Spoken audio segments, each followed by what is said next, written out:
And this is Tech Talk Radio. I'm Andy Taylor, And I'm Slick. and we're the show that talks about computers Technology. and the internet. Thank you for tuning in this morning on a Saturday, day That's after Justin's birthday, Yeah, where is Justin? which would probably account for him not being here today.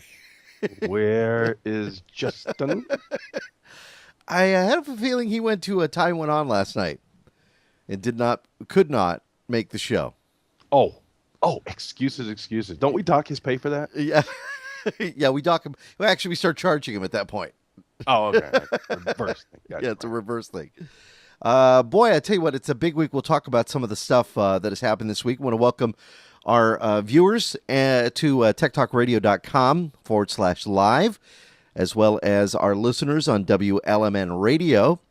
Thank you for tuning in today because it has been a pretty big week tech-wise, not only for just products. There's always seems to be some kind of news, but really, I think in policy, in the United States policy when it came to piracy. So we'll talk about that coming up in a little bit. But before we get into the meat of that, how was your week, Slick? Well, let's see. I got the tissues at the ready. You got yours? I'm more of a coughing thing right now. Oh, okay. Yeah. Got my tissues at the ready. Got my blue blankie over there. Got my very thick terry cloth robe. And no, I'm doing it sans medication. I'm not big on pills. Never have been. I'm not a good junkie. Just not a good, not, some dope dealer would just starve, if they had to rely on me to supply them. I've never been good. Now, if you got booze, that's different. That's the whole thing. You gotta still. I can keep you, boy. I can keep you cooking in the backwoods. They say that, that's a good cure, but some just use the natural remedies, which is what chicken soup. Well, I don't know how natural that is, but chicken soup and tomato soup with little slices of toast and cream cheese on it. Thank you, Mom. But This is starting to sound really good. yeah, Where is it? I used to Bring have it that on. when I would get sick. When I'd come down with a cold, Mom would make me 2 pieces of white toast, and she would cut them up into like little fingers and put cream cheese on them. She would usually, I think, put the cream cheese on first before she cut them up into little fingers because, it just would be kind of hard to spread the cream cheese on just the little individual slices. Yeah. But and she would give me that and tomato soup and a hot cup of tea. And, usually I didn't get sick very much as a kid. Usually by the next day, I was always better. And I missed very little school. Now that I think about it, maybe that's why Mom wanted to keep me well, because she didn't want me missing school and being at home. I know. Get out, please. You know what my mom used to give me? When we were sick. First of all, I should probably set the stage. I'm born, raised, and mugged in D.C. So Okay. my relatives are in Washington, D.C. All right. So when we get sick, there was, I know, I got to say it because it's the truth. There was suppositories. Ah, no, really? Yeah. Oh, I don't care. You hurt your finger, It's, let's go. Something's happening. Yeah. There's also, I don't know if you remember these old school remedies, but there was also mercurochrome, as I remember the name. I don't know what it stands for now, but if you would scratch yourself, they put it on Oh, your finger. yeah. Oh, God, I hate that stuff. And then there was castor oil. I Yeah. don't even know if that still exists, but Yeah. but that castor oil was one of the big things they used to shove down my throat. But then my mother made something when we would get sick with the flu or the cold, which I don't know if anybody else, I've never heard anybody else in the world doing this. Right? Onion soup, onion stew, something. I mean, literally just a bowl full of onions that would, and you had to eat it, as It was just onions? Oh, my God, I bet that room reeked. it was really weird. And it wasn't like a soupy onion. It was, fresh, like fresh onions. So they were hard, they were fresh, they were hard, they were crispy in the thing, in the Right? soup. And it would be, and as I remember, it's almost like we had to put something else on them. Like, I don't think it was sugar. Maybe it was salt. Maybe it was a little salt. But they would put something else on it, too. Oh, They're man. like, eat this. This will make you feel, really? Really? Well, it didn't do the job, did it? No. And I don't remember anyone else in my entire life mentioning that because you know how things come back. They go, "Oh yeah, my mama and used to do that, or used to do that over here." Yeah. I don't remember anybody else eating a bowl of onions, Yeah, I've never heard of that. like chopped onions. It was But did it work? please. I highly doubt it. I had they ought to fund a study for that. I think Just maybe to it see. worked in the respect that it kept people away from you because you reeked of onions. It was that's my mama. That's my mama. That's great. By the way, we should probably warn people that we might be hitting the mute button a lot today since you're coughing and Yeah. oh my. Well, I have a So, feeling. Now, see, I went out last night with some friends. We went out to no. we went out to a local club, listened to a band that I really like called Grind, and so yeah, basically pulled myself up out of bed about an hour ago without that first cup of coffee, and until I have the cup of coffee, and I think being a former smoker, well, I haven't smoked in 2 years, but being a former smoker, that cough just still sticks around until you have that coffee, then you're good to go. Mhm. Well, here at the House de Jose, we were doing a little. Andy and I were doing a little pre-show and setting up, and part of the pre-show is getting coffee. Yeah. Well, here at the La Casa de Jose, it's a really nice house. It's really clean. He's really it's a nice house. Yeah. So one of the rules is no liquid throughout the house. So you have to, back in the kitchen and in the dining area, you keep all your food and your drink and your stuff like that. Wow. So you can't take food in your bedroom? Right. Wow. How do I get that to happen? Because I've got girls, I swear to God, I think they've got a fridge in their room. You make the roll and you say, there's a door right there that leads right outside. Yeah, you make that rule. However, Jose's not here right now. Right. Ooh, you're breaking the rules. I'm a bad boy. Oh, wait, it's on video. Oh, crap. And the door's open, too. Speaking of tech, let me show you my new toy then, since I showed you the cup of coffee. All right. Which, by the way, thank you, Tucson Weekly. I love your coffee cup. They gave me this mini. Oh, years my ago. God, that's cool. Yeah. You ever heard of Bubba? The Bubba products? Bubba familiar? products. Is Yeah. it like Bubba Gump, or is it? No, I just No. wanted to know. I just wanted to throw a word out there just to see if it would ring a bell. Yeah. You ever heard of Bubba Keg? Okay, no, I have not. Look it up, everybody. It's a nice website, nice products too. Now, the first Bubba Keg I think I came across it's a dispenser where they have a little push button you can pour drinks out of. Right. But they also make cups. They make all the way from like 2-liter units all the way down to small portable coffee cups. Well, I found the one that I love the most. It's called a Bubba Keg 52-ounce mug. Mm-hmm. Yeah. Oh my God, that's a big mug. No, 52 ounces? That's right, 52 ounces. Do they give you a problem when you walk into like Circle K and just spend 87 cents or 97 cents on the refill? And they Well, I don't think, Circle K, they will charge you by the thing. However, though, this is where I graduated from. Let me reach down here because I did used to What? That's What? bigger than your head. I like this, but it wasn't really technically it wasn't really all that great because it doesn't really seal hard. You can't turn it upside down and liquid not come out. But with the Bubba Kegs, I mean, they've got the rubber seal here on the thing, and it seals really tight. It screws on tight and everything. Right. And it has it's a can openers right here. You probably can't see it. But little can openers so you can pop the tops on cans. But I love this. I love one for coffee, one for beer. I'm ambidextrous. You know what? That would look great with the Tech Talk Radio logo on it. It would. Yeah, hold that thing up. Let's see. Maybe I could take a still and we'll put one on and see if it would work. Okay, What is it? Does it have Alienware on it now?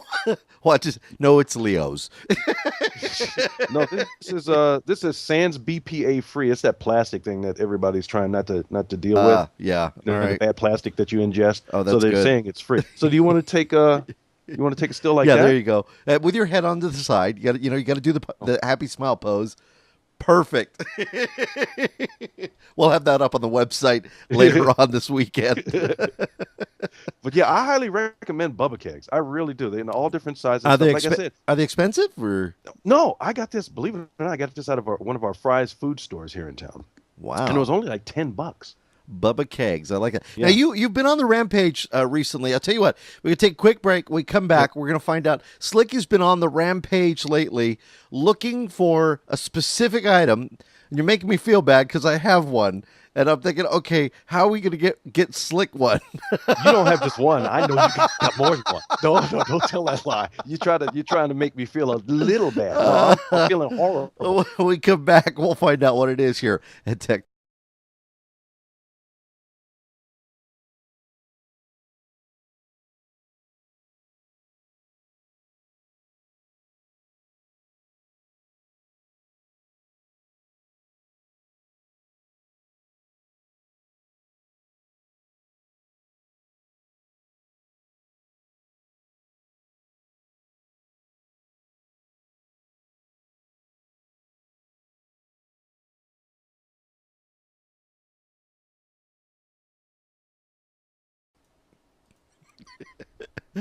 We're back with Tech Talk Radio. Slick throwing things at me at the screen here. All right, so we were talking just before the break.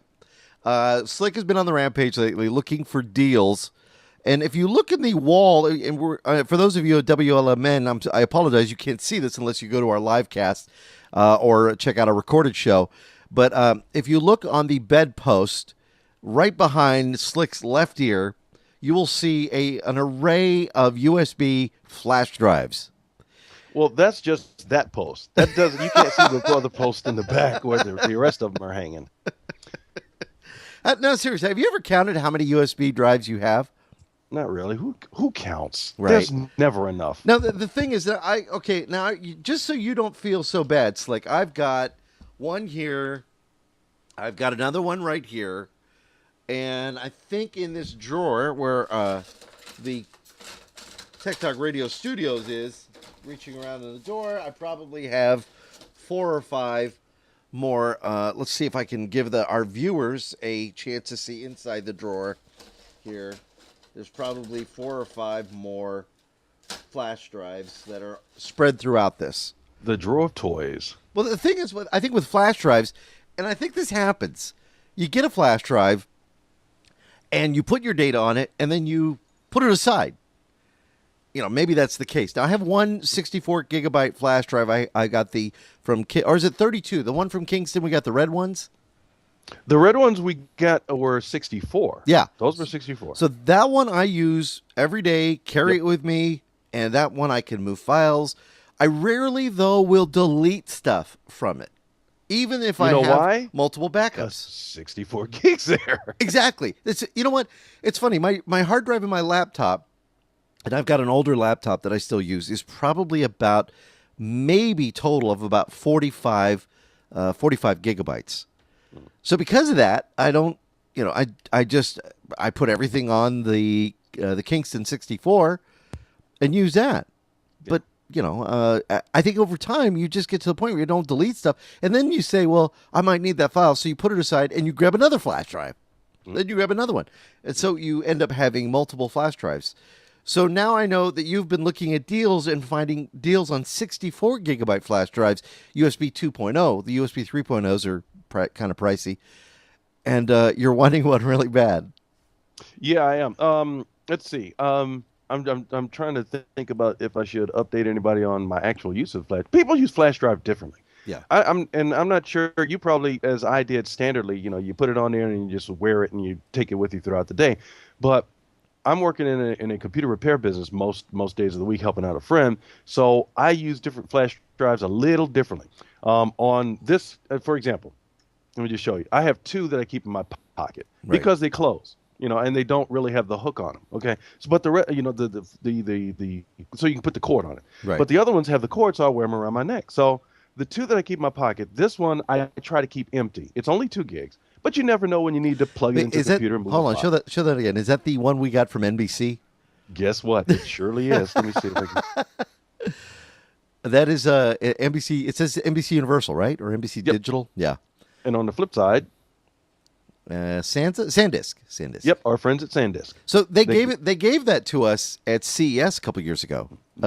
Because that's how they were distributing. Great way to distribute content. It was perfect. This was beautiful. I love this one. I love it. Yeah. And then got a 4 gigabyte from Lexar. Now, like I said, I try to keep this one empty because I'm moving files from computer to computer to computer while it's just convenient. Keep it in your pocket. Then there's a little 4 gigabyte. It fits in your pocket. There's no loop. I'm like, I'll keep this in my pocket. Although There is this is a somewhat of a bad design in my opinion. There is a loop here for a cord, but this is the cover. Ah. Okay. You can lose one very easily. Yeah, exactly. That's what I'm afraid of. So Yeah. that's why I keep that in my pocket, because it just disconnects. But the others, and I have tools on them. Like on one, I have some beta stuff from Microsoft, where you can boot the computer from the USB drive to do repairs. They haven't released it to the public yet, but I'm trying it out just to test it out. Right. So I've got a 64-bit version of that and a 32 of that. What else do I have? I have another 2 gigabyte drive here. I always wear these out in front because I use them a lot. Yeah. Where I'm going to put some extra where I keep extra tools that I use to get into a computer to get out viruses and stuff like that. Well, and that could be like malware programs that you have to download, and sometimes you have to download them on the computer, so you can download them onto the flash drive. So if you go to somebody's house, you can fix their computer, and of course, be protected. You can get your computer up and running again. It can be if somebody wants to read a document, it can be an open office program. Mm-hmm. Yeah, a lot of portable stuff. Most of my portable stuff I don't keep in the 2 gigabyte because I love portable software. So I have to put it on my 64 gigabyte way in the backpack there that I wear. But I've got all the portable. If it's portable software, it's on the 64 gigabyte drive. I love that stuff. I just you don't have to install it. You just click it, run it. It's great. And that's pretty much it, with the exception of one. On this one, on a 4 gigabyte drive, I usually keep Ubuntu. Now, there are 32-bit versions and 64-bit versions, but there are versions you can install, either one of either bit. You can install on flash drives and boot the computer, run the entire computer directly off the flash drive. Just like, you're running the Windows disk operating system, Ubuntu, right off the flash drive. Now, so what I about keep my tools out in front? Now, what about say you're at work and you have access to a computer, but you want to use your own software, your own browser. Maybe they won't allow you to download Google Chrome or one of the other browsers, and you don't want to use what they have. Can you boot generally? And I'm not saying about the company policy, but on the basis of the Ubuntu install, can you boot off that drive and then use all of the features like maybe a Wi-Fi network or Cat5 or the whole bit? Yes. Wow. Yeah. It's as if it's installed, if the operating system is installed on a flash drive, but a drive. Now why is this not done more widely by, say, Microsoft? Or is there something available for that, but they just don't really talk about it? They don't really talk about it. I don't know if you remember seeing this years ago. I think we did see this together. We chatted about it shortly, you and I. There was a product out there with Windows on a USB stick. I don't know if it's still available, but somebody actually sold Windows, the disk operating system on a USB stick. You plug it in and you run it from there. Right. That product may not exist anymore. However, with Windows 8, that functionality will be available. They're calling it Windows to. Right now, they're calling it Windows to Go. The name may change. I don't think it's going to change. Right. It's really aimed at system administrators, people who are running computer systems for a company and stuff like that. But you should be able to, I'm hoping that it'll be available to consumers. So you can install Windows on a computer. And then you create a USB stick of that Windows installation. So I come over to Andy's house. I don't like Andy's setup. I don't like his desktop. I don't like the programs he's got. I don't like any of that. I boot from my Windows to Go USB stick, and now I got my version of Windows up and running, and the drivers and the programs and all that kind of stuff. Right, and think about this, then with the integration of the cloud, as they call it, you would then have that capability to be able to access your files and maybe even some larger programs like Office in the cloud off that stick, because you are licensed to use that via that stick. It has that license key on it, and then you plug it in. That would be a phenomenal idea. And I've tried a lot of cloud-based services. None I have written about or blogged about on our blog, which is TechtalkRadio.com, everybody. You just click on the blog link. Because I don't think they were ready for prime time. There's one, the first one that pops off the top of my head was Jolie. I can't think of the name of all the other ones that I've used, but I've got notes on them. And they were a little slow, little laggy, didn't have enough features. You open up a browser, log into your account, you got a desktop, you got word processing programs, you got communications, chat programs, you got all that stuff. But it wasn't good enough for me to recommend or even mention anybody. I'm like, don't even, at the time I tried them, I was, don't waste your time. Just stick with what you got. Right. But they could change. Now, with that capability too, think about this. I was just, going in my head, like, what would be the applications of having something like this if you're a school and you have basically keyboards and monitors. You could then have your students be able to run their programs, run the same programs at home, and get all their access to their homework or books and that was a big push this week by Apple talking about basically reintegrating textbooks Oh, into that thing, yeah. yeah and it really makes sense in when you think of Apple where they've come from and is the company heading back. I don't want to say heading back, but are they looking at it and saying, listen, education was a big part of what we offered when we started out. We were in schools. The kids would talk about being in schools, working on a Mac, and then obviously PCs came along. A lot of system admins got hired into the school systems. They started saying, "Well, I work with PCs at home. Let's work with PCs." So suddenly, we saw schools converting to PCs. Are they hoping now that maybe we'll start seeing schools moving back to the Apple Mac platform?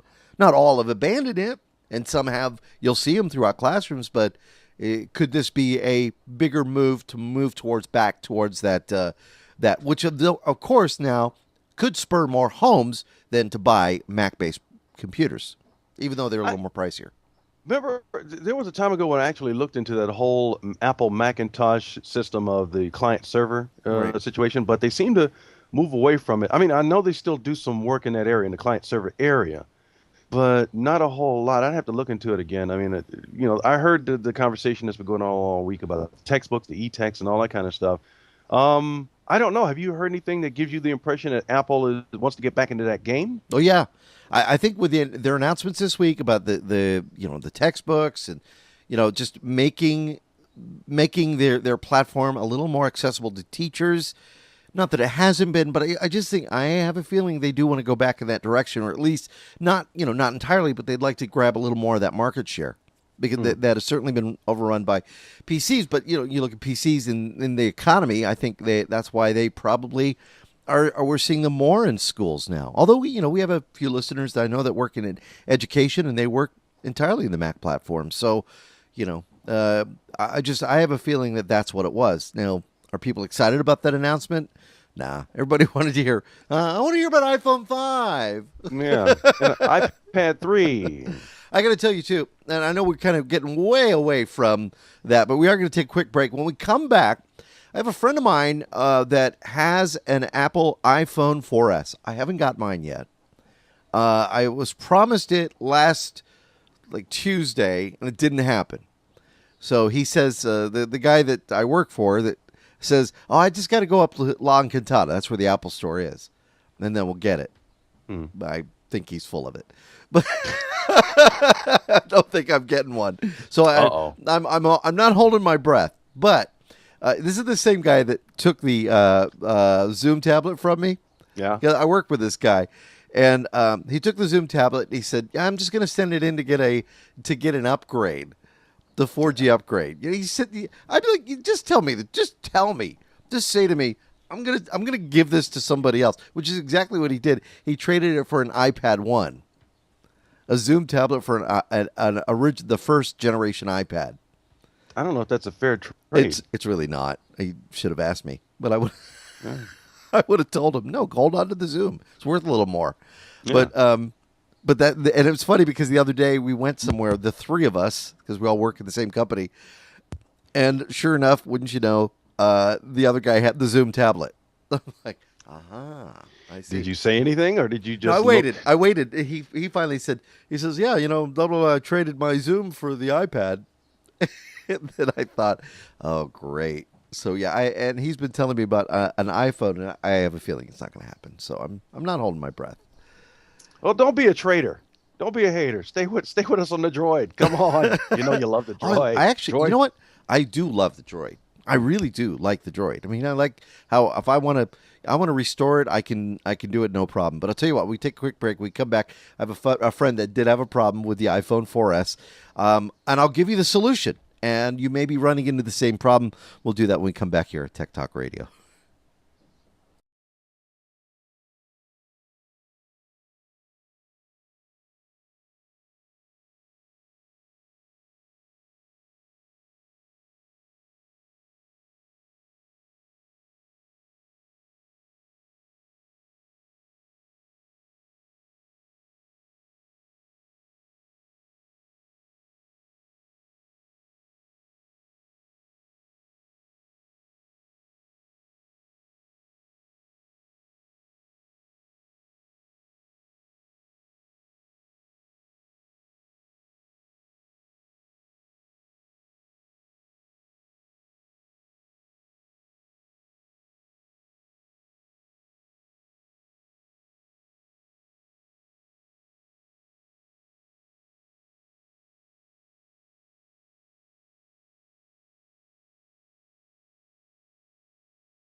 We're back here at Tech Talk Radio. I'm Andy Taylor. I'm Slick. All right. All right. And before we get to the solution and the problem with the iPhone 4S, I wanted to go back a little and talk about the USB sticks. We have had people who have asked us a couple of things. Number one, how long is your data safe on a USB drive? So if you take all of your data and you put them on a USB stick and you were to put it in your closet and just store it there, just leave it there, not do anything with it. I mean, will the data eventually deteriorate? Will and these are fair questions for people who are not too familiar with the technology, because if you took a hard drive and you say you grab, hold on here, I'll reach behind me and take a hard drive. It's an actual hard drive, right? This is a Western Digital 2 terabyte drive. Which Terrible. Yeah, 2 terabytes. And you took a 64 gigabyte, say this was USB flash drive, and you put them on a shelf, and you just left them there. Would one outlast the other, possibly? Yes, Mr. Taylor. Yes. And why is that? That's because, well, and it depends on the technology, because I know there's different technology for flash drives. However, in my simple explanation, which is not the exact one, by the way, everybody, so don't quote me on this. It's the magnetic residue will dissipate, if you will, on the flash drive, whereas the hard drive is actually written to a magnetic platter, so it'll last longer. Some people have said, though, that you could run into problems with a hard drive that is sitting due to the fact that there are moving parts, bearings, grease, etc., or fine filaments that could also clog. And then, of course, your data just sitting there doesn't have any moving parts. So there's two sides of that coin as to which will last longer. But the nice thing about this versus this, it's easier to move the data off of these than it is these. Yes. You have to find a way to do it and, all of that stuff. So I prefer to have a drive, but it's also nice to have a good size flash drive. And you've been looking for the 64 gigabyte. And is this, now let me ask you, Slick, is this to migrate your USB drives because your neck's getting heavy? Or is it just because... So you notice the way I'm walking is a little leaning forward just a little bit there? We're going to have the Slick syndrome years from now where it's, in the evolution of man chart, it'll show a guy walking and he'll have USB flash drives on his neck. Yeah. Doctor, my neck hurts. Oh, I see. You have the Slick syndrome. Once, began by a geek by the name of Slick, who started out wearing much too many, like tennis elbow. Slick neck. I like it. Slick neck. All right. So, so you're trying to find a 64 gigabyte real bad. Now, why do you want one so bad? Because Raven got one. Oh, that's why. And there's a picture today. She's not in there. There's a picture of her on our website. She's our front page girl at Tech Talk Radio. And considering how many girls we get listening to this show, except for those listening in WLMN, we might as well use it. She's our spokesbabe. Yeah. Although my daughter saw that and said, I'll throw in a Tech Talk Radio shirt. I want to go on. I want to be on your website. Oh, cool. Which one? Scarlett, the 18-year-old.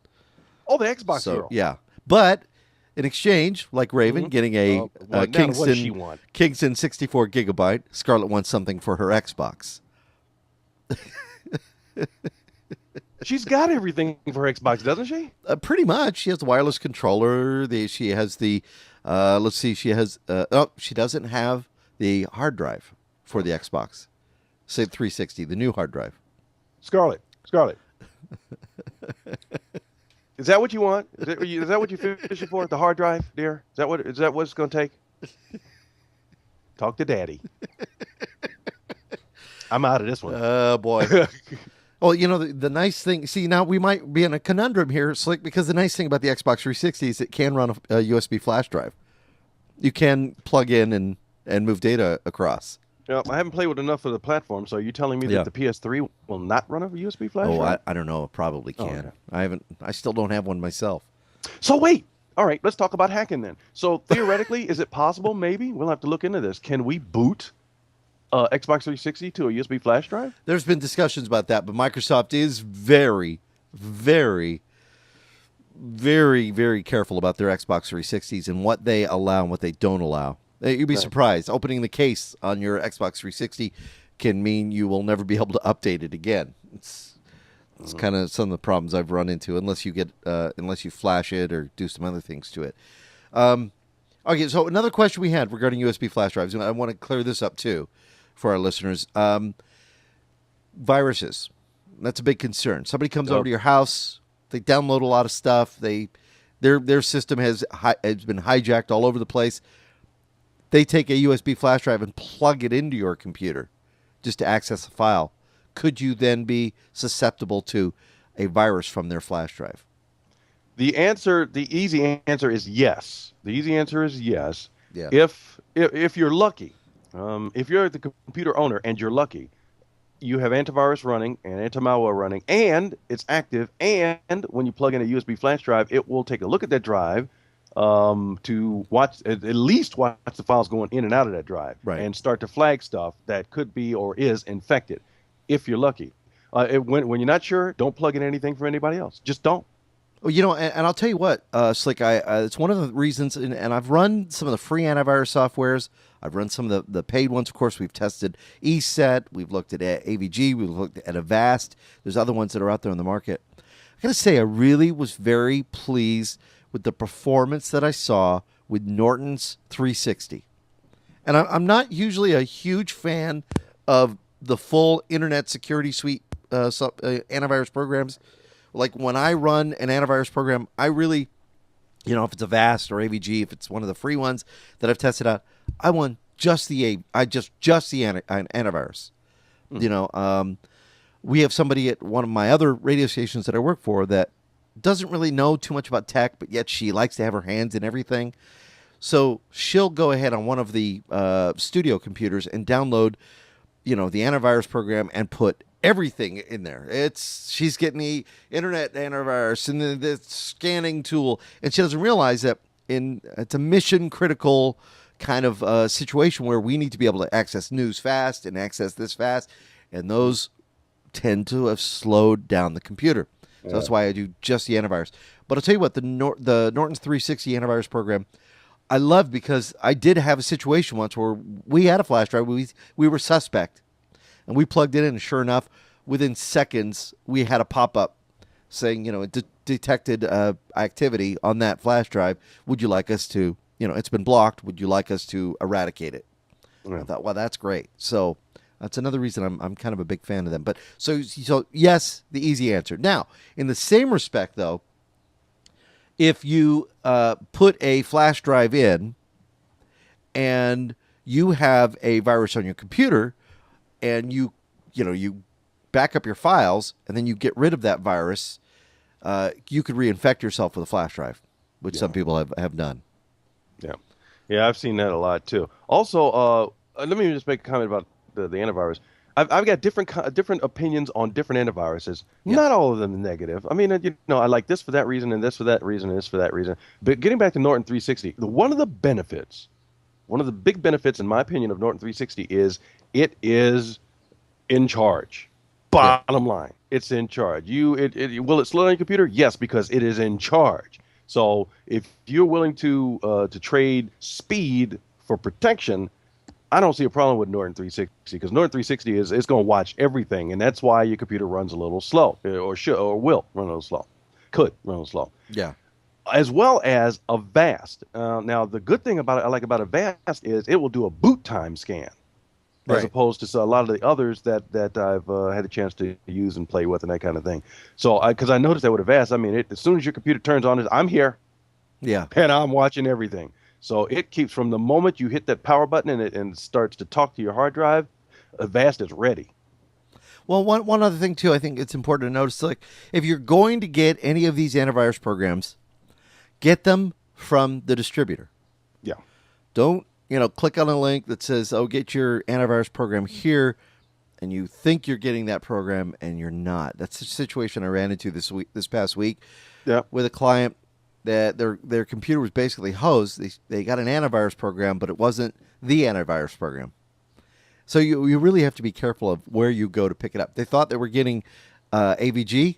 Yeah. They didn't get AVG from Grysoft.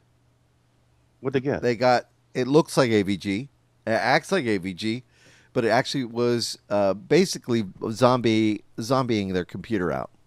Yeah. So Are you familiar with the big attack that's been going on recently the past couple of months? the one on, well, not the one on Facebook. No. Antivirus attack. It's a virus attack, but it pretends to be an antivirus. Oh, well, they've been having a lot of those, but I don't know if there's one particular. There is. Yeah. Oh, really? There is one. Yeah, what it does is when it gets to your computer, because it tried to get me a couple of weekends ago, but I knew it was good. As soon as I saw it coming in, I knew it. I just hit the power button. It starts out loading up. It looks like whatever operating system you're using. It'll say, if you're using Windows XP, it'll say Windows XP Antivirus 2012. There's no such thing. Right. If you're using Vista, it's Windows Vista Antivirus 2012. So it comes in, and they basically they hold you hostage. They hold you hostage, and you got to give them a credit card number, which people have done. Yeah, I've had to fix one of those. Yeah. So you got that. That was the biggie. That because it was really popular. It's been really popular for about a month or two for me. People have been bringing it in and go, yeah, I got this antivirus 2012 and I can't get it off. No, sir, you actually have a virus. That's exactly what it is. And if you look at the registry and the things that they write into the registry, it's pretty amazing. And it's actually not that hard to kill, to get rid of. But a lot of people have done that where they just pay the credit card. And then what happens is you usually will get pop-ups which will disallow you from accessing the company to get it removed. And that's one of our friends. We have a mutual friend that went through this, and I had to go in and actually, number one, kill the program. And at the same time, I told him, get on the bank and cancel that credit card.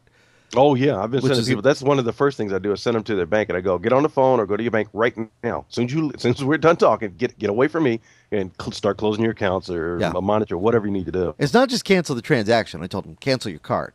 Get a new card issued, explain to them what happened, and generally they'll take care of it. All right, I wanted to show you something else, too, you want to be careful of, and I've never been able to show this, so I will do this now. We were talking about hard drives.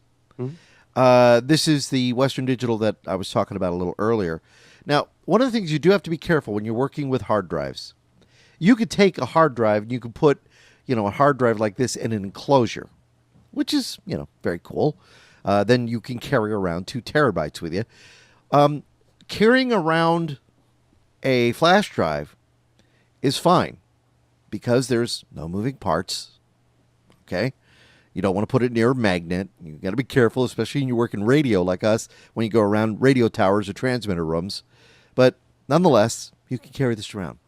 If you have an external hard drive, that's an actual external hard drive, not an SSD drive, which is a solid-state device, but an actual drive, which means you have what looks like little records inside the casing. And those of you listening on the radio, imagine a stack of pancakes. And in between those pancakes, you have little arms that move back and forth atop those pancakes. That's a good. I'm probably using pancakes because I'm hungry. It's breakfast time. I know. I'm just letting you try to dig your way through this. I'm just sitting back enjoying this. Go ahead, explain it to them. Yeah, your little data, pancakes with the arms. Those arms. If you bump around those arms too much, and you were to drop this drive, or bang it, just you're carrying it across the room, you drop it, you can get those arms to scrape against the top of that platter. It's minute. And cause data loss to your drive. Non-functionality, no boot, no access, all of that. So you got to be real careful. One of the other things you have to be careful of is if you're going to be plugging it in, and I say this from experience, if you take a look, I'm going to show you, this is the back of a USB, a SATA drive. I don't know if you can tell, but it's missing some plastic. And that comes from plugging in and unplugging and plugging in. So what you see here is just the teeth. And these teeth are used for connecting your SATA drive. This is your power connector here. This is your data. You lose that, it's very hard to get access to this drive. And to replace it, you have to replace this entire plate. Now, this being a 2 terabyte drive, you'd have to replace it with the same firmware, etc. And that can be just as much as the cost of the new drive, sometimes even more. Well, since that appears to be a Western Digital drive, in your case, specifically in Andy's situation right here. Yeah. I assume it's fairly new. Could Yeah, it be potentially under warranty where you could talk to them, send it back to them, sure. they swap it out? Sure. I certainly could. However, I don't want to do that. No. You know why? Mhm. Because then I lose my data. See, you Oh, got to they wouldn't remember. help you with the Yeah, thing. you Okay. got to remember that. So, when you send a drive back to a company, whether it be Western Digital or, any of the other companies that are out there on the market, you generally not going to get your drive back with your data. They don't do data retrieval. So you either have to take it to somebody who's going to be able to do maybe a replacement of this part right up in here, the whole board, or maybe you can still access with these pins. All you're doing is making a connection anyways. Still access a caddy or even the Kingwin connectors, which allow you to connect and transfer data, which I recommend everybody gets. They're only about $30 if you're a tech head. If you're not, I wouldn't recommend it. But yeah, I mean, these you got to be real careful of that. They're So is very that what you're going to try to do? Is you're going to try and connect it up to something and just pull the data off and then send the drive in, or? yeah. That's the entire goal. I actually have. Let me show you this. And I don't know. Did you ever get one of these, Slick? No, I want one. You want one of these? I want two actually. All right. Well, we can probably get you one of them from Cables Unlimited. And what this is a drive caddy. I So call it a toaster. the toaster works too. Yeah. Some have called it the toaster because what you do is we'll show you that. And if you look inside, you have and we're showing this on the again. I apologize to your WLMM radio listeners, but we're showing it inside. There is a slot for your power and a slot for the data, and then you can even flip the little. There's a little gate in there to use 2.5-inch drives. These are 3.5-inch drives. So you The take biggies. you take your drive and you plug it into the toaster, if you will, or the caddy. And then you connect it via, you have some options on here, eSATA or USB. And of course, you need a power connector. And then you can have access to, suddenly will show up like a drive in your Windows operating system. And then on the front, you have a couple of USB slots. So you can use this for connecting other external drives or flash drives like Slick has. You can use CF cards. So if you have a professional camera, you can connect your CF card or even data cards here so you can access. And these are SDHC data readers as well. So if your laptop doesn't read SDHC and you need a reader, this is good. And these sell for what, about 40 or $50? Yeah, about that. Yeah, they've come down. They are extremely handy. And they don't take up too much desk space, but gives you the access for all of those. And also, I got to mention one of our faves, at least one of my faves, that they were kind enough to send us an enclosure that we had tried. If you go to our Tech Talk Radio blog, techtalkradio.com, everybody, do a search for just search for the company called Azio, AZIO, I believe is what it was. And they sent us an enclosure that no tools. I mean, it's all snap. You open it up with your fingers, you do the thing, and you put the drive in, you close it up, done. You want to take out another drive? Sure. Just open the snaps. Do you have one? No. You reaching for it? No, I gave it to you. See, I was nice. Yeah, I know. I actually gave you something. Yeah, I know. One. One a year? But go to the company's website too and check it out because I mean that is a great product. I mean, no screwdrivers, no tools. You just click it open. Yeah. And you haven't had a problem with that one at all with the power supply or anything like that? Nothing. Yeah, it's great. Now, see, this one, you had two of these that you got. Yeah. And I don't know who the manufacturer is of these. It was a cheapie out of CompUSA when they had the store in town. Okay, so, they look similar like that. We're showing the enclosures right now, and then you can take them, and there's like a key, and then you can open them up. It was the snap on that one. There was the snaps you had to push in and pull them apart. Oh, too difficult. Yours, it took, the Azio took what, just a couple seconds? 5 seconds maybe. Yeah. But these failed on you. And usually, Yeah. any failure on an external drive is going to happen in the power board, which is generally in the back. That's usually the first place. We have power surge, little power spike. Even if you have they're very easy to blow out. And I've seen a lot of people who have bought not only these, but maybe even the high-end drives that come in an enclosure, that suddenly they say, oh, it tells me I need to format my drive. And I don't know why I need to format it. I'm going to lose all my data. You don't want to format your drive. 7 times out of 10, I have found in the ones that we have, We've pulled them out, taken those drives out of the enclosure. Now, if you're still under warranty, just remember you're going to break a warranty by doing that. So you got to make the decision how important your data is versus that. Try different cables, try different connectors, try different power sources first. But if it does come down to that, and you have to you either make that decision, send the drive back, the entire drive back, or you pull the drive, and then when you pull the drive, you can hook it up directly into your computer, and you can't tell a difference. Matter of fact, hold on. Let's see. No, I have one. Here it is. There we go. All right. So stuff you had to dig through just to find that? Yeah, I tell you, it's crazy up there. I got to clean that desk off. One decade. I don't know if you can see. Let me show you this real quickly on the camera. This stack right here, these are all hard drives. Some are dead, some working, some need power boards, and they pile up. And it doesn't mean I'm bad with hard drives. It's just over the years you collect them, you upgrade, you move from a 40 gig to an 80 gig to a 120 gig to a 200 gig. That's what happens. But I'm going to show you this drive here. Okay, this is a Western Digital. Mm. This is a 1 terabyte drive. Now this came out of an internal 1 terabyte that basically the power board went out on. The person that I got this drive from was ready to throw it away, to send it back, lose the data, everything else. We recovered all the data for them, and in the recovery they said, you know what, keep the drive. That's your payment. Put it on CDs and everything else. They didn't even have 1 terabyte. I got a drive that came out of an enclosure. It works. Now you'll find though that these drives are a little slower. These are usually going to be maybe a 5400 RPM drive, which you'll find in some of the green drives. So not a 7200 RPM drive, but that's fine if you're using it just for data storage, which is basically that's all I use it for now, just storing. Those are cool. I've got I should show you a picture. Maybe one day I'll take one and show it to everybody. Here at La Casa de Jose, in the home office, we have a couple of drawers full, at least, there's probably 3 really, full of nothing but hard drives.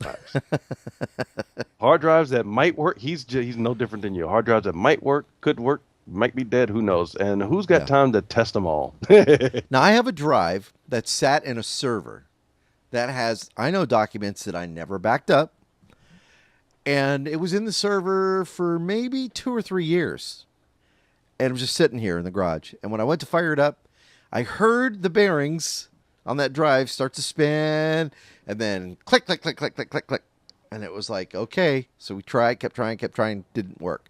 I won't get rid of that drive because I'm hoping at some point, I'll find an identical drive and I could start my first white room experience where we, do a clean room and we pull the platters out and put them into another computer with a different armature.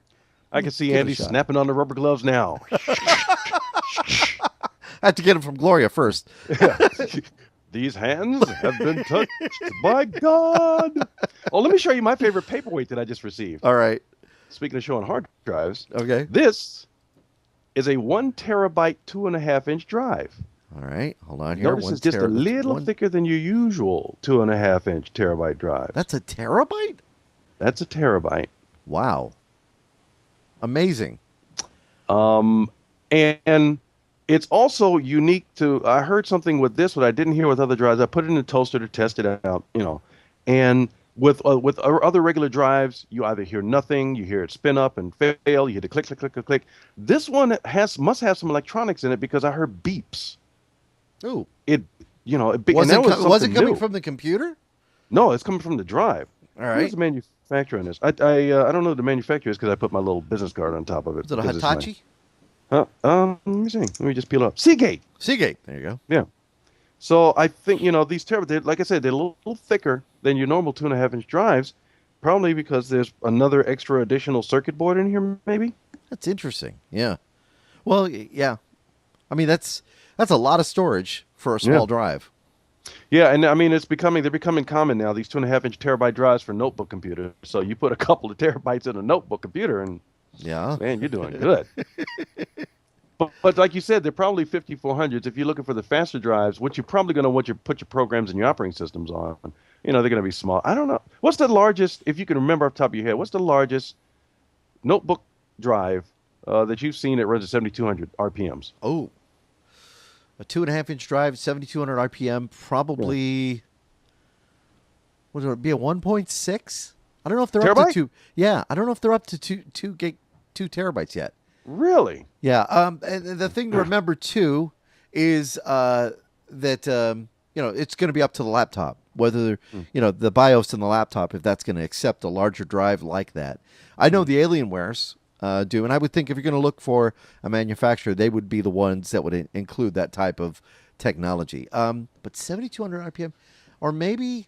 Well, and then, with today's SSDs, Oh, yeah. obviously, I know Kingston has just made an announcement regarding SSD technology, and I've not looked at an SSD drive yet. I know Justin was talking about building his own rig, and he wanted to do SSD, and I said, why don't you go with the 10,000 RPM, Velociraptor?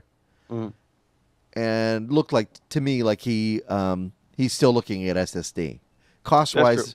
wise, they're a little more money, but it's even the Velociraptors have come down in price, but they're still a little pricey because what you get Yeah, we need to is start. 10,000 RPM. Yeah, we need to start looking at drives and think a little differently. Because, like you said, 5400, 7200, 10,000. We're gonna have to start looking at the maybe throughput then, as opposed to speed of the drive. Because with the SSDs, there's no rotation. So Yeah, I'll tell you what. For me, in working with HD video in an editing situation, the 10,000 RPM made a huge difference. didn't it? Yeah, it made a huge difference when it came to working with that video. Um, just in editing and playback, the whole bit. So I've been really happy with that. Now, one thing that's really kind of funny though is I'm not sure about my video card now anymore. I think it might be starting to wig out because I'll be working with Photoshop in RAW mode, and now I can hear the fans start to spin up a little faster. Mm. And it's pretty top of the line system. I mean, it's custom built, but that's one area, and I'll get some lockups once in a while where it's just complete lockup, almost like a spike goes right through the video card, and Oh, everything locks. So it's either time to replace that, or time to maybe upgrade the memory even more, or whatnot. But yeah, it's kind of frustrating. speaking of video, in the House de Jose, I've moved from. If some of you who are longtime watchers of this program will notice, I've moved from one room to another. I'm in a bigger room now, a little bigger, a little Oh, larger, a little nice. different. And this room, what you can't see, as I may have told you a couple of shows ago or last show, there's a flat screen TV sitting right here. Because in Yes. the other one, I had an old school analog with the analog tuner. This one got the digital tuner, Right. and it's all hooked up except here we have cable internet service. We don't have cable TV service, and there's no rabbit ears or nothing like that. So I was gonna go out to Radio Shack. I was Oh, out at Radio Shack. oh, I What? know what you need. What? Well, go ahead. Go ahead. I will tell you. I'm sorry. It's just popped No, into no, my no. head. Actually, this might be good for you to jump in and get, and then I'll get to that. So go. You need Roku 2. How do I get Roku to Andy? We need to get you a Roku box so you could, because I've got the Western Digital. I've got that. I've Mhm. got which I love, WDTV, and it has some internet apps on it. I've got the Sony DVD player, which has some internet apps. I've got Google TV with Sony, so I've Yeah, got you do. everything there. For those of you who were watching last week's program, But Roku, I'm seeing so much stuff about Roku, and I'm thinking this sounds like something Slick would be totally into. yeah, I Yeah. can do that. I Yeah. can do that. So would you be able to hook it up there? Oh yeah, sure. All right. Yeah, absolutely. We'll make some calls. We'll see if Slick can be our official reviewer for Roku and talk about some of the things that are a part of it. If Do you know not- somebody that if knows not- somebody? If not, maybe I'll have to buy one. You would Seriously. do that? Yeah, I would do that. Seriously, that's pretty cool. I like the technology. I'm waiting for Gloria to bust through the door and say, "No, you're not." Well, then can I have a Google TV? No. I have so much fun with that Google TV. Seriously, I have a blast with it. I mean, bet you do. it's cool because the other night we actually sat down and watched YouTube videos for 2 hours, and we go through go through the trending videos and the new videos. I found a new band that I would never have found if I was really sitting in front of my computer, by sitting in front of the TV and making a viewing experience. It's called Walk Off the Earth. And you got to check out their video. It is fun to watch. The vocalist is phenomenal. Sounds a little like Peter Gabriel. The band is real tight, and they've got a video that is just phenomenal. We're all playing one guitar, and it's you got to check it out. You could do that on YouTube. Walk of the Earth. I actually sent a note to band management to ask them if they would come on the show, but haven't received anything back yet. So maybe they need to, talk to their band management. Even a letter saying, we won't do your show. Yeah. That'd be fine. TechtalkRadio? What? Are you kidding me? Oh, We've seen you too. Google TV is just so cool. And even that we use the TV as an experience, just combining it. So I'm really happy with it. At first, like I said, I hated it. Then I hated it. The first 2 days, I hated it. And then once I integrated television in, I found I was going back and forth more rather than just relying on one. But I think Roku, with all of its apps, and a lot of these are free apps, you would probably be really happy with it. I could do free. Yeah. I could do a lot of free. So I got the flat screen TV up here, right? Okay. Yeah, go on. Was in Radio Shack, and I was thinking about spending out the money to get a $50 amplified antenna. The reason is because I have purchased antennas in the past, and I know, just through experience, if I just buy a pair of rabbit ears that are not amplified, there's going to be one day I'm just not going to be happy. I'm going to hate life. Right. So whenever I buy an indoor antenna, especially for a house, indoor antenna, it's always amplified. Always amplified. So they had one for like $50, and I looked at it, and then I just happened to glance around the ceiling, and I saw something else hanging up there. What'd you see? I saw is it Hauppauge? Wappauge? Hauppauge, yeah. Hauppauge? This is the WinTV HVR 850. Now, they're probably getting rid of this to move on to other models, but I saw it hanging up there also for about $50. So, amplified TV antenna, Hauppauge. Amplified USB TV tuner. Amplified TV. And then I started to prepare my strategy. Right. The strategy is, if I get the inside amplified antenna, at first Jose thought I was buying it for us or for the house. No, sir. You have no. He's got a big flat screen TV out there for everybody, and he's got money. It's like, you get your own amplified antenna. There you go. But then I thought about it. Now he's got some sons who've been moving in and out of the house, and he's got one of his that'll probably be coming back and wants my room. Right. With the flat screen digital TV. So I go, well, maybe I won't be buying then the amplified antenna, because if I took it to the other room with the analog TV, that's not going to work. So that's why I went with the Hauppauge. So here it is. So it came out of the package, and the first thing I'll show you, it's all tied together. Here we go. So here's the antenna, and it's not magnetized, but it's somewhat of a weighted bottom, but it's not very heavy, and it's a telescoping antenna. So you extend it like that. And you put it back down for travel, right? And you get the cord.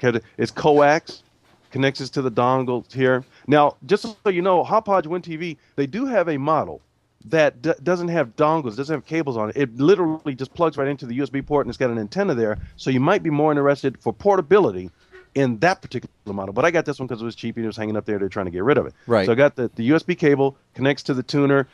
I've used it, and I'm relatively happy. I now have access to TV. Now I don't have access to all our local television channels. I'm in a place called Rita Ranch in the Tucson metropolitan area, Tucson, Arizona. It is on the southeast side of town by the highway. So I'm able to get our PBS station, Channel 6, with all their channels, which is great. Yeah. And it's digital, clear, it's beautiful. I cannot get KVOA Channel 4 NBC. I cannot get KOLD Channel 13 CBS. And I don't believe I also get Channel 9. I may or may not, but I don't think I get Channel 9 or ABC affiliate as well. Wait, so how do you watch Big Bang Theory? Exactly. Exactly. But I do get Channel 58, surprisingly. Right. Which is like, a CW channel. So I've got some TV. And it's portable. I can throw it in the bag and I can run. So I'm happy. It was a $50 investment, which I think I'm satisfied with. I spent $50. I got some TV. I got PBS, and PBS has got all these extra channels over all of the other services in town, television stations. So I'm good. So would an amplified antenna still make a difference on that? On the Hauppauge dongle? That's a good question. It might. That's a good point. Never thought about that. So you could make another investment, and you would then be able to have a full amplified antenna handling all of your needs.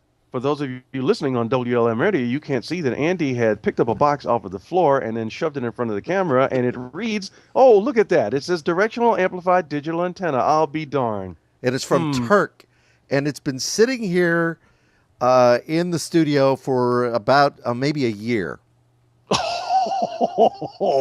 Why didn't you ask me, Slick? Are you going to use that thing? You're welcome to have it. Yay! Yeah. So it just let me know when you're going to come by. You could try it and let us know how it works. If it does work out for you, it should. It's actually, let me take it out of the box and show it to you. We showed this on Channel 13 when we were doing our tech stuff. Mm-hmm. The channel I can't pick up? Yeah, okay. Yeah. The only thing is that I got to find the plug for it now. The power plug, you mean? The power plug. Is there a power source for it? I don't think there is. You would think there would be. Yeah. But I don't see any place that a power cord would plug into. Oh, there it is. I see that. I bet I could find it. But it's flat, goes pretty much anywhere, and comes with a stand. See, this is what manufacturers should be sending the stuff to me, because Andy loses stuff. No. We've already been that route. Anyway, so yeah, just let me know when you can come by. I'll give it to you. I gotta give me a little time to find a power cord, because it's probably in my box of cords. See, when I say that out loud, it just makes Andy nervous. He just starts to shake. No, stop. He was kidding. It was Actually, I'll tell you. You know what? This is how old that antenna is. You know who had that antenna? Oh my! I think I know what name you're gonna give. Wally had that. Yeah. Wally had that, and Wally had an RCA tuner that we had got to test in, but we never got a chance to get a review from Wally. But that was actually part of that, and he gave me that back before we got him the other tuner. So you are welcome to have it, sir. Okay, I will try that on the TV as well as the dongle, see if that works. Yeah, we had tried it out here, and I think we got here in the studio, and there's a television back here. I think it was a little disappointing from the standpoint that we only got 2 channels. Now, you are in an area that I have a feeling when you amplify your signal, you will then be able to get KOLD. Because KOLD's antenna for HD is not here in this community. It's located somewhere out, and I believe it might be Tucson Mountains, which would give you a better area for picking that up. So... Okay. That'd be pretty and I was going to do the coffee house tour as well. You know, we'll go around to the coffee shops and put up the notebook and then plug it in and then do some tuning around too. But I haven't had a chance to do those that. Those TV cards, if you have a notebook computer, the TV cards from Hapag, Pinnacle, some of the other companies that are out there that make them, what is it, ATI, AMD, they makes them. Gloria and I were coming back from Las Vegas, and it was Sunday night, and we were huge fans of Lost. So we actually pulled off into a Circle K parking lot in Surprise, Arizona. And for 1 hour, with a TV card and my laptop, we watched Lost on the laptop. No, that's bad. I'll tell you what, it was great. And the picture quality was good. It was a good, strong signal. And, I mean, we couldn't have asked for more. I mean, other than being at home, eating popcorn and watching the show. But, yeah, it was certainly great. Now, that personal investment you made into that program, don't you two feel a little sad about the way it ended? Don't you two now feel that it was a waste of your entire time? No, actually, I loved it. And, you know, I would go back and watch. I bought all the shows on DVD. I'd go back and watch them again. I really would. I mean, I just thought it was a great show. There's a couple new shows that have come out. You know, there's one now with the guy who played Benjamin Linus, who we've had on Tech Talk Radio. We had him on the show. Person of Interest. The show is, you know, they keep introducing characters that have been on that show. They've got Hawaii Five-0 now with the character who played Locke. And then there's a new show coming out called, I believe it's Alcatraz, with the guy who played Hugo on the show. So, you know, these people, they make appearances, I think, until they make a movie about it, which there's been talk. I just don't know in today's day and age of cinema and, you know, what's happening in movies coming out for a week and disappearing, if it could make some money. Speaking of that, big stories about Red Tails, the new Lucasfilm, which looks phenomenal. I mean, I really want to see this, number one, because I have a love for planes. Number two, I think the story of of the Tuskegee Airmen is tragic. That a lot of these guys did not receive recognition just for the pure fact that they were black, and it didn't. They're still not getting their just rewards. But this movie just looks phenomenal, and the critics have said, well, nobody wanted to see a film about the Tuskegee Airmen because it's already been seen before. I'm thinking so. Yeah, they've made a couple of movies, TV movies and stuff like that. I'm thinking, you've got a great cast, young cast. Why not make this movie? Lucas wanted to make it. Nobody would distribute it for him. He went into the same thing he ran into when he wanted to put Star Wars out. So I think it gave him even more gumption to get the movie made. And the movie, I think the budget was about $58 million. Digital effects, he made them with his own digital effects company. That's a nice thing about owning your own digital effects company. Yeah, you got to pay people, but hey, take a break from Star Wars Old Republic and come work on this one. And I mean, from what I've seen, they look over the top, very cool. The story being told, hopefully people will go see that movie. And I know that I'm planning on seeing it this weekend. Red Tails is in your theaters now. I know we're one short because in the news, I heard it yesterday. A member of the Tuskegee Airmen just recently died, so there's one less. I guess if I remember the news story, they said there are about 100 left or under 100. Wow, it's probably under 100. Even that number too. I mean, I was sad because I was watching it was something on Entertainment Television, which I can't stand, but yet I watch it. Yeah. And I was watching the story. They were talking about that, and they had interviews with some of these guys that had served, and they're finally getting their awards, for heroism, and some of the things they did. It's just it's tragic it's taken so long, but hopefully that changes. All right, we've kind of gone over a little in our show, but I definitely want to mention this week, groundbreaking week. We decided last minute, and I wasn't sure, and I'd send you an email. And you hadn't logged in your email, I guess, and I got it right after I made the decision to go for it. But a lot of people were asking website operators this week to go dark in honor of awareness for SOPA and PIPA. Now, SOPA had pretty much already been killed. SOPA had already been talked about that, hey, it's gonna phase out. Nobody's going to talk about it. They're going to table it. But PIPA, which was still going to go through, said, that was one of the other big things. But the SOPA movement had already been happening. Yeah, I got to jump in here real quick just to say, but I've heard a lot of commentary about both. And though if you hear somebody says it's dead, don't believe it, because a lot of these things can come back, in various ways. So right. I just want to just it's not dead forever. Yeah, that's for certain. But the talk was let's let Congress, let's let our politicians know we don't want this. It is and you've probably heard, so I'm just gonna explain it very, very loosely. It was a couple of bills designed at protecting the intellectual rights of motion picture, audio, television, and the arts, and protecting them. But with that protection also came the power given to the government to shut down websites, and in some cases shut down without even a hearing, to fine, to close down. I mean, we saw what happened when the RIAA started going after the MP3s and all of that. And there were probably some cases there that really certainly deserved it.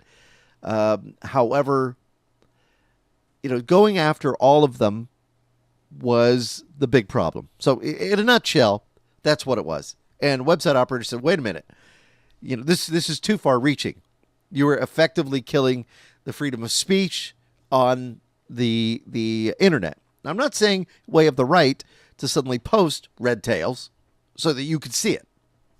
But there are certain projects where even if you didn't know where it came from, a website could be shut down. Or there was, I think one of the comments I saw was under that act, you could get 5 years for uploading a Michael Jackson tune that's 1 year longer than the guy who killed him. Yeah. I mean, so basically that's the gist of it. Yeah. And I got a couple of comments about this myself. Now, first of all, what you got to be careful of is due process. You got to have some fair due process. And there have been instances before these bills aren't even active, and there already have been instances where websites were pulled by the federal government or legislatures and administrators, whatever. They've been pulled because they claimed that they've been violating copyright, trademarks, all that kind of stuff. And guess what? They weren't. Yeah. And they had to give the site back. However, they give the site back a year later. The site's really they're out of business. Yeah. They had to go out of business because they can't afford to be off the line for a year and not making any money in the input. So, and so the government literally said, "Oops, here you can have it back now," and they don't even exist anymore now because the government took them away and killed them. That's probably here's a personal issue that happened with me. I guess I was in contact with different people at the right time, and a brand new, and this happened in the past year, a brand new Paul McCartney music video came out, and it was sent to me. Right. And I was told in the email, you download it, it's for you to use for promotional purposes, put it wherever you want. Great. I did. I put it in my YouTube account. I uploaded it to my YouTube account. I had rights by Paul McCartney to post his music video in my YouTube account. His music group, yeah. Yep. And they took it down. Right. And I emailed them. I said, "Look, I've got the email. I got the rights. It's for promotion. I'm allowed to do it." Nothing. And then I get the warning letter too. You be posting any more copyrighted material, your account could be in jeopardy. And all. I'm like, come on, you can't be just the automated system that it handles this. You got to think this through, folks. If now, and that's the only thing. That's the other thing too. Is there's a point system on YouTube. So if you suddenly receive too many points, you could lose your whole account. Yeah.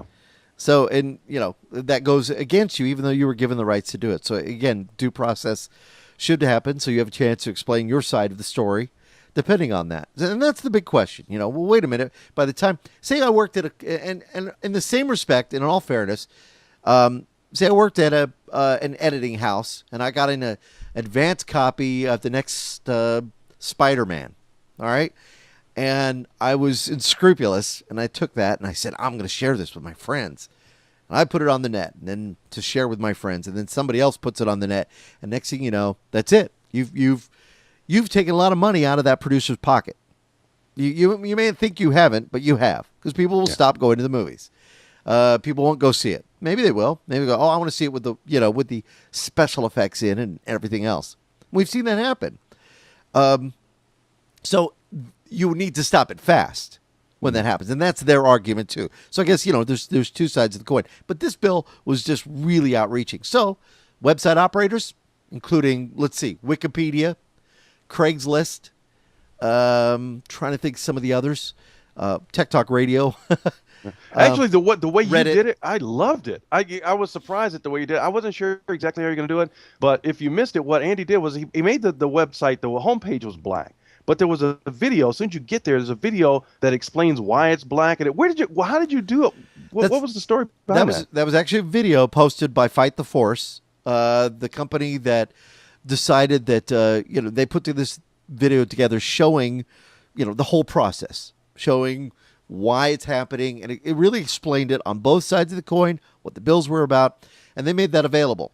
So I decided what I will do is I will run that from midnight till the official blackout began. And the official blackout actually began at 6 o'clock in the morning, our time, and ran till 6 o'clock at night.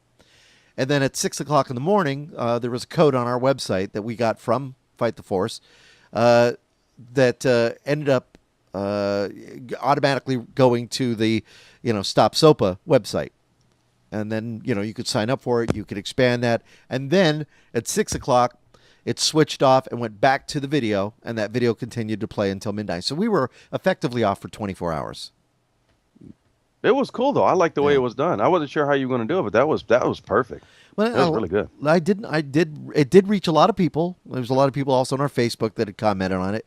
And it was funny because I was trying to get to an ad on Craigslist, and I had no idea they were participating, and it wouldn't let me get to the ad, and then I found out.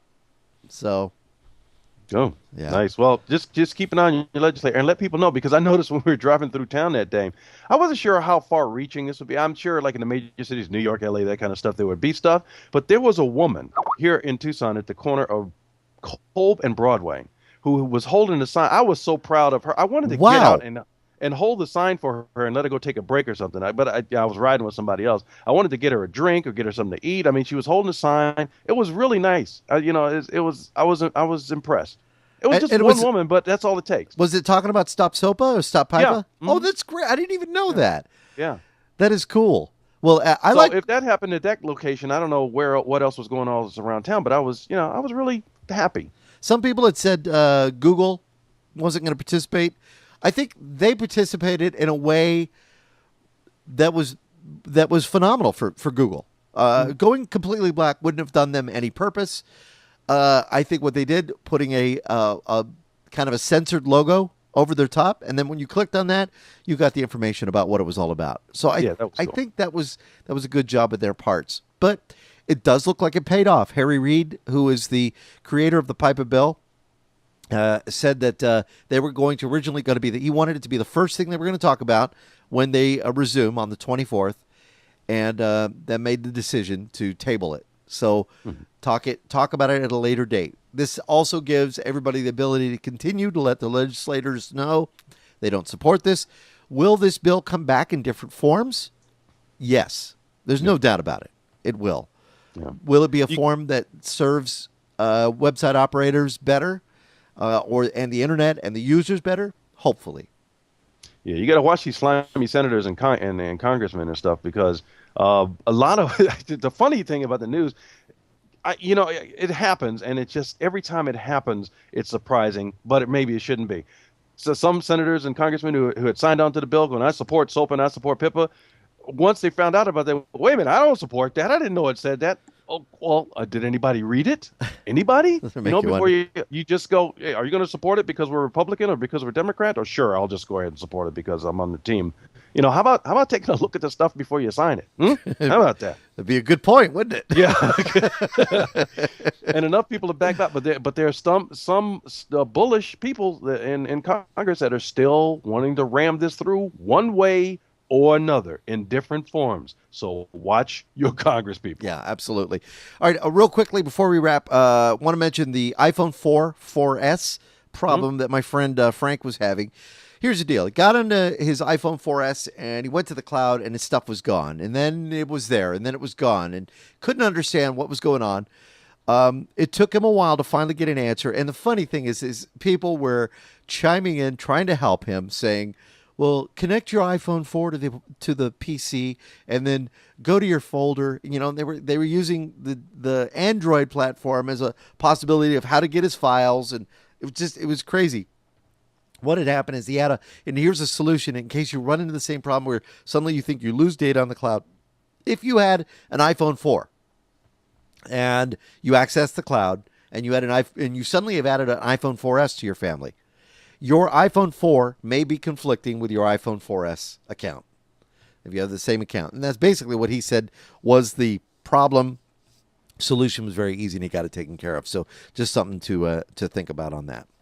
All right. And we'll see if hopefully by next week, maybe I'll have one. I don't know.